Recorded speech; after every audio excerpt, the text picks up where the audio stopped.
यही वो लोग हैं जो बार बार जहांगीर तरीन को कहते थे कि ये चीनी चोर है। तो चौधरी साहब ने कहा जो बात करूंगा फ़ोन पे करूंगा या मिल के करूंगा। उन्होंने अपनी सियासत अलग कर ली और ये बड़े अरसे से ये ग्रुप था। जो लोग एक बंदे के साथ चल नहीं पा रहे थे वो अलग से अपनी जमात बना के बैठ गए हैं। तो यार ये कोई ज़बरदस्ती नहीं, क्या सियासी कारकुनों को मारनी पड़ती? क्या लोगों के घरों में पहली मरतबा पुलिस गई है? थोड़ी सी हैरानी भी हुई है, यहाँ से लोग कुछ जल्दी ही भाग गए हैं। आपका सवाल ये होना चाहिए था कि तहरीक इंसाफ कितनी सीटें लेगी अगर इलेक्शन में गई तो। कभी भी आवाम के मफाद के लिए किसी सियासतदान ने कोई बात नहीं की। तहरीक इंसाफ को बिल्कुल तबाह करने का प्लान बन चुका है। अस्सलाम वालेकुम नाज़रीन, चमकते दमकते चेहरे मीडिया के हमारे साथ मौजूद हैं। जवाब दो और दूसरी पुकार। अब इनसे पूछते हैं कि क्या जवाब दिया है सवालों का इस्तेहकाम पार्टी ने, क्योंकि सख्त सवाल किए थे मीडिया ने लेकिन जवाब नहीं दिया। डिस्प्लिन वाला जवाब, ये तो कोई काबिल कदर जवाब नहीं है। सर कैसे हैं आप? ठीक है, मैं ठीक हूँ। ज़ेब भाई आप ठीक हैं? अल्हम्दुलिल्लाह।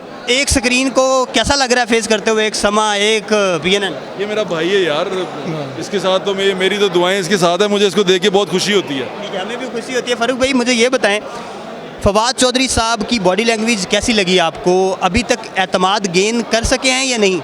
मैंने तो उनसे बाहर जाते हुए पूछा, काफ़ी लोगों ने उनको घेरा हुआ था। मैंने कहा चौधरी साहब कोई बात करें, तो चौधरी साहब ने कहा जो बात करूंगा फ़ोन पे करूंगा या मिल के करूंगा। जो कहूँगा फ़ोन पे कहूँगा, फ़ोन के अलावा नहीं। इस वक्त कहना नहीं चाह रहे थे। इस वक्त यह जारी बात है, आप लोगों के सवालात भी बड़े चुपते हुए थे, उनके पास उनके जवाबात भी नहीं हैं और वो जो मुश्किलात फेस कर रहे हैं उसके नतीजे में इंसान ज़्यादा बात नहीं करता बाज़ दफ़ा। लेकिन फ़ोन पे भी अब कोई सेफ बात तो नहीं होती, वो भी आई जानी है ना। जहाँ पे हम मिलेंगे फिर आपको बुला लेंगे, वहाँ पे हम सेफ बात करेंगे, उनसे पूछेंगे क्या करना चाह रहे हैं क्या नहीं करना चाह रहे।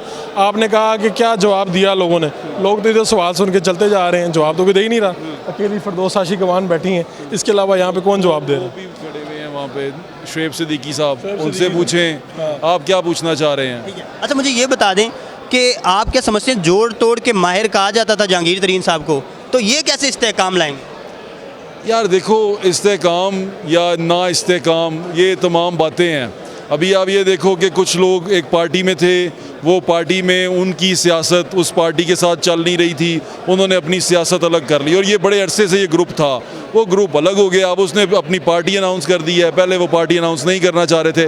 सिंपल सी बात है, ये 1+1 2 है कि जो लोग एक बंदे के साथ चल नहीं पा रहे थे वो अलग से अपनी जमात बना के बैठ गए हैं। अब और क्या चाहते हैं आप इसमें से? फारूक भाई अगला सवाल आपसे है कि ज़बरदस्ती कह रहे थे कि ज़बरदस्ती बंदूक की नोक पर और चादर चार दीवारी का तकद्दुस बमाल करके पार्टी तब्दील करवाई जा रही है। आपको ऐसा कुछ महसूस हुआ है आज की प्रेस कॉन्फ्रेंस? यार ये कोई ज़बरदस्ती नहीं, क्या सियासी कारकुनों को मारनी पड़ती? क्या लोगों के घरों में पहली मरतबा पुलिस गई है? ये सारा हमने देखा हुआ है पहले भी।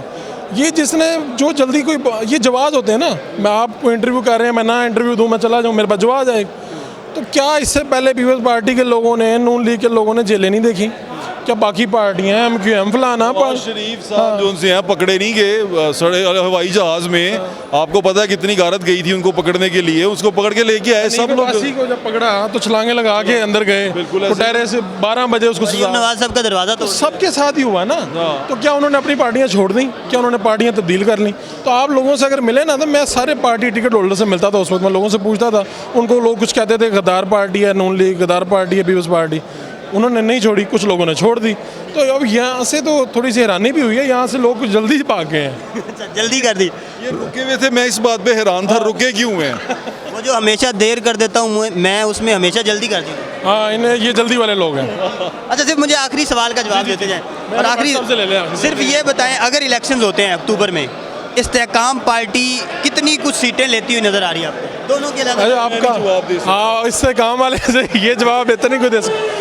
पार्टी पता क्या है, आपका सवाल ये होना चाहिए था कि तहरीक इंसाफ कितनी सीटें लेगी। अच्छा हाँ, अगर इलेक्शन में गई तो यही जवाब ना गई तो जा ही नहीं पाएगी ना, यही तो प्रॉब्लम है। बहुत बड़ी ये भी एक प्रेडिक्शन है कि तहरीक इंसाफ इस इलेक्शन में जा ही नहीं पाएगी। ये कहना है फारूक भाई का और ज़ुहैब भट्ट साहब का। अस्सलाम वालेकुम जी वालेकुम अस्सलाम।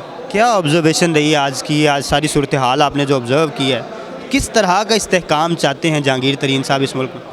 अब ये तो नहीं मुझे पता कि जहांगीर तरीन इस्तेहकाम चाहते हैं या कोई और इस्तेहकाम चाहता है, लेकिन ये उसी तरह की पॉलिटिकल इंजीनियरिंग है जिस तरह की पाकिस्तान की अगर पॉलिटिकल हिस्ट्री की बात की जाए तो पहले कई बार हो चुकी है। तो ये एक नया फार्मूला है, एक नई पार्टी है, एक नया तजर्बा है।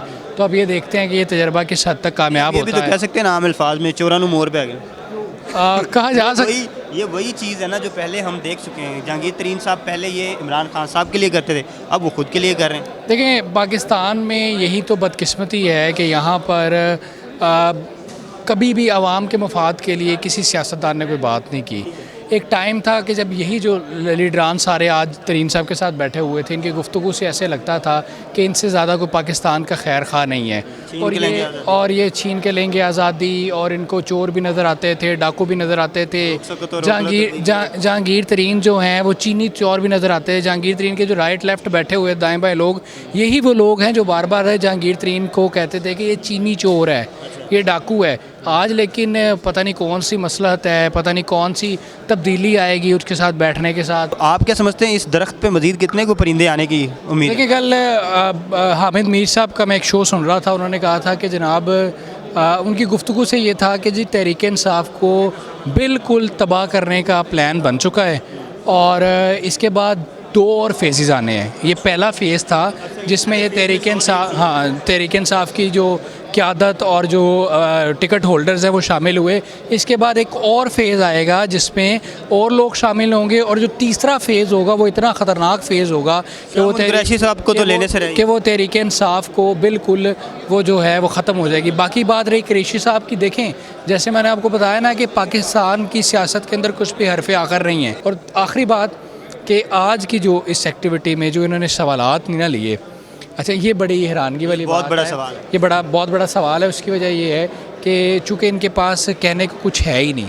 अगर ये सवालात का मौका देते तो इतने ताबड़तोड़ सहाफ़ियों ने सवाल करने थे कि इनके पास जवाब नहीं थे उन्हें, इसीलिए इन्होंने सवाल से बचे, एक कागज़ी कार्रवाई की, आए ना उसमें कोई प्रॉपर मंशूर बताया, ना उसमें अपनी सियासी हिकमत अमली बताई, ना उन्होंने जनाब अपना जो है कि ओहदेदारान का ऐलान किया। वही बातें जो कि हम छोटे बच्चे थे तब से सुनते आ रहे हैं कि हम चाहते हैं कि पाकिस्तान के अंदर बेहतरी आए, हम बेहतरी के लिए काम करना चाहते हैं। कोई तब्दीली कह देता है, कोई बेहतरी कह देता है, कोई खुशहाली कह देता है, कोई तरक्की कह देता है, कोई इस्तेकाम कह देता है। कहानी वही है, स्क्रिप्ट वही है, पुरानी है, स्क्रिप्ट पुराना है, एक्टर्स बदल रहे हैं। नबील भाई का ये कहना है। तो देखते हैं कि कब तक ये कहानी चलती है, एक्टर्स बदलते रहते हैं। क्या पाकिस्तान के हक़ में कोई एक्टर जाएगा? क्या पाकिस्तान में वाक़तन असली मानों में इस्तेकाम आएगा? हमें दीजिए इजाज़त। अल्लाह हाफ़िज़।